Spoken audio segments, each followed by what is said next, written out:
Let's talk about your biggest relationship today. Pull up a seat. The table's ready.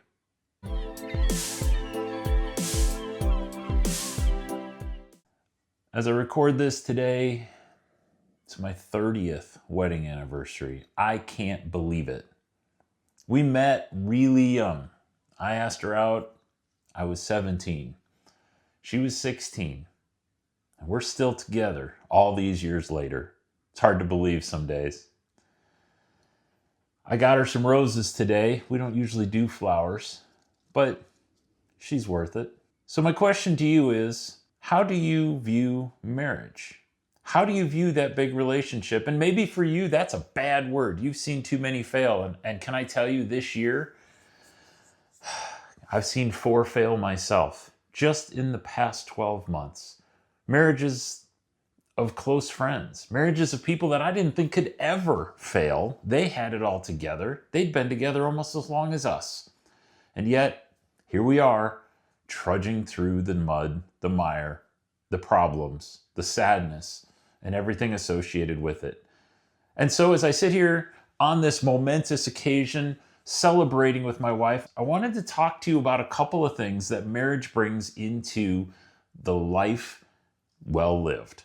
And what I mean by that is a couple of things. First of all, our marriage has been good. It's been very intentional. Has it been perfect? Oh, absolutely not.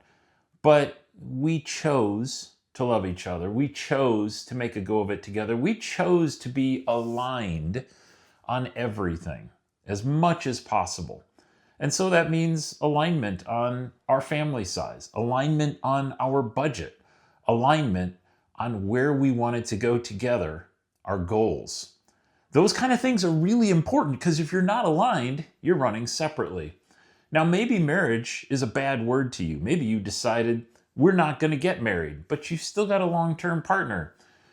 Did you notice the law has kept up with you and you are now officially married after a certain period of time in the eyes of the courts? You haven't avoided marriage. You've simply lived under a different term. This is not something that makes much of a difference unto itself. You've committed to someone long-term and you've basically made it official in the eyes of the law, whether you thought you did or not. What matters is where you go together. If you've got separate bank accounts, if you've got separate goals, if you've got separate lives, you're not really together, whether you're married or not. If you've got a different way of looking at the world and one of you's a saver and one of you's a spender, it will result in clashes over time.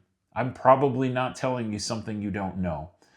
But part of why this is really important is, have you noticed, if you look at financial articles, you'll see that, oh, the tax advantages for being married are very good. They're very high.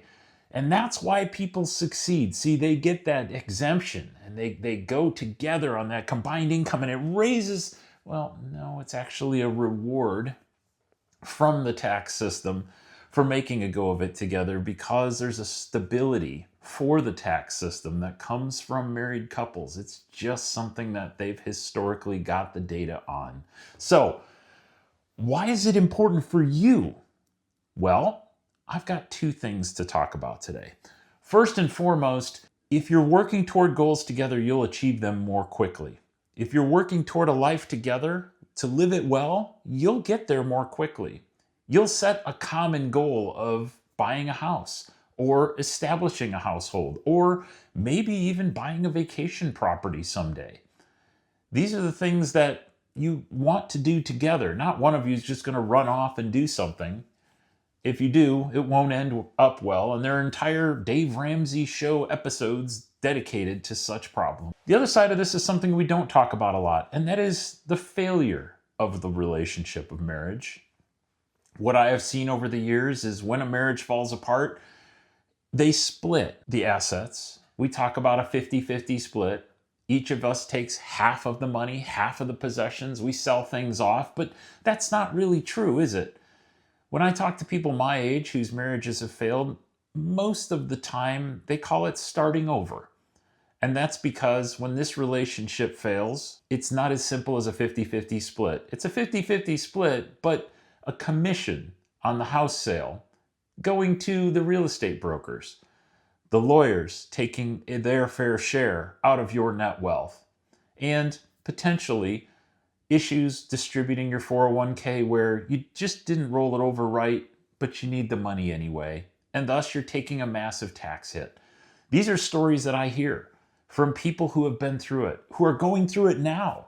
And can I tell you, it's just hugely detrimental to your plan, to your financial net worth, to any chance of an early retirement. Look at most comments on this platform related to financial channels, and you will see a lot related to divorce and breakups of relationships and how it just started people over and pushed them behind. So it's something to think about. As you go into your most important relationship, are you aligned? Is there a commonality in your goals? Is there a commonality in your approach? Where will things diverge? And how can you work diligently towards avoiding the failure? When I think about a life well lived, I do think about my parents, the legacy they've left. Her parents also left that legacy. And we're trying to leave that to our kids. It's been good. I couldn't love her more. But we've decided to go it together. We've decided to sit down on a regular basis and chase our dreams together. Does that still work today? I mean, 30 years ago, marriage was different than it is now, right? Finances were different. We're bringing different things in, and our goals and our dreams may be completely separate. We've learned over the last 30 years to chase our goals, the things that make us unique, but not necessarily as a we, as an I. As you think about this, think about where your heart is. Think about the things that you're chasing and whether or not you're chasing goals together. The difference between that and the alternative is stark. Till next time, thanks for stopping by.